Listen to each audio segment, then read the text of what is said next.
అందరికీ నమస్తే. ధ్యానమే శరణం. ఉరుకులు పరుగులు, అలసట, ఆందోళన వీటితో సహజీవనం సాగిస్తున్నాం. సమస్య ఆవగింజంతైనా దాని భూతద్దంలోంచి పనసకాయంత పరిమాణంలో చూస్తున్నాం. అయితే జీవితం అంటేనే అంతులేని పోరాటం. ఎన్ని సమస్యలు ఎదురైనా వాటి నుంచి విముక్తి పొందేందుకు ప్రయత్నించాలి. అందుకు ధ్యానం బాగా తోడ్పడుతుంది. దీని ద్వారా ఆరోగ్యము, ధైర్యము, దూరదృష్టి, తెలివితేటలు, సామర్థ్యము ఈ లక్షణాలన్నీ అలవడతాయి. విజయానికి చేరువ చేస్తాయి. రోజుకు యాపిల్ తింటే వైద్యుడి అవసరం రాదన్న చందాన రోగం ధ్యానం చేసేవారి దరి చేరదు. పైగా ఏకాగ్రత, ప్రశాంతతను కూడా ఇస్తుంది. మౌనంగా సాధన వలన ఆచితూచి మాట్లాడడం అలవడుతుంది. స్నేహము, ప్రేమ, కరుణ పెంపొందుతాయి. నిద్రాణంగా ఉన్న శక్తి సామర్థ్యాలు వెలికి వస్తాయి. శత్రువును కూడా మిత్రుడిగా మార్చుకోగల శక్తి ధ్యానం ద్వారా సిద్ధిస్తుంది. ఊపిరి మీద యువత దృష్టి పెడితే వారు వాయుపుత్రుండంతటి వాడవుతారు. కృతజ్ఞతాభావం అలవడుతుంది. క్షమించమని అడిగే ధైర్యము, క్షమించగలగడం ఇవన్నీ ధ్యానం వలన లభించే ఫలాలు. సంతోషం తాత్కాలికం కనుక శాశ్వతమైన ఆనందం కోసమే మన ప్రతి అడుగు పడాలి. అప్పుడు ఆ ప్రయాణం నిజంగా బ్రహ్మానందమే. ఆలోచనలను అదుపు చేసుకోగలిగితే నిత్యం యవ్వనమే. మనసు మరకటం లాంటిదే అంటారు. అది మనకు యజమాని అయితేనే ప్రమాదం. ఆ మనసును నియంత్రించగలిగే సాధనమే ఈ ధ్యానం. మనసు ఆంబోతులా కోరికలనే రంకెలు వేస్తుంటుంది. దాన్ని శ్వాస అనే తాడుతో ధ్యానం అనే చెట్టుకు కట్టడమే అందరికీ శ్రేయస్కరం.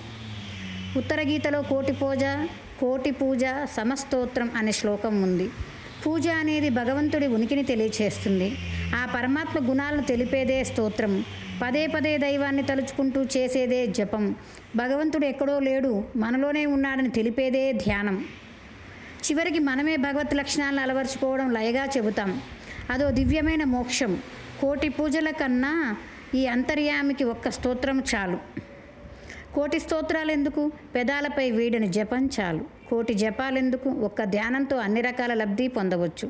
కోటి ధ్యానాల కన్నా కూడా ఆ పరమాత్ముడిలో విలీనం కావడమే అసలు సిసలైన అంతిమ లక్ష్యం.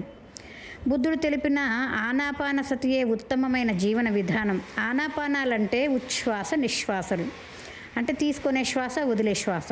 వాటి మీద దృష్టి నిలబడమే సతి.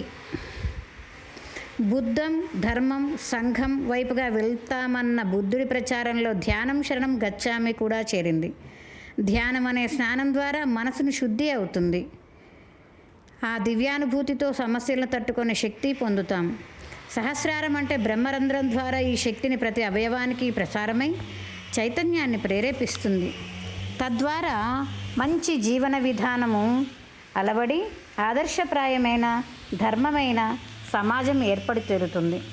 అందుకే ప్రతి ఒక్కరికి ధ్యానమే శరణ్యం. దానిలో ఉండొద్దు నిదానం. ఇవ్వాలి దానికే ప్రాధాన్యం, చెయ్యాలి దాన్నే ప్రధానం.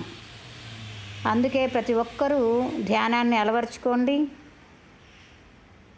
ప్రశాంతతని సంపాదించుకోండి, రోగ విముక్తులు కండి. అందరికీ నమస్తే.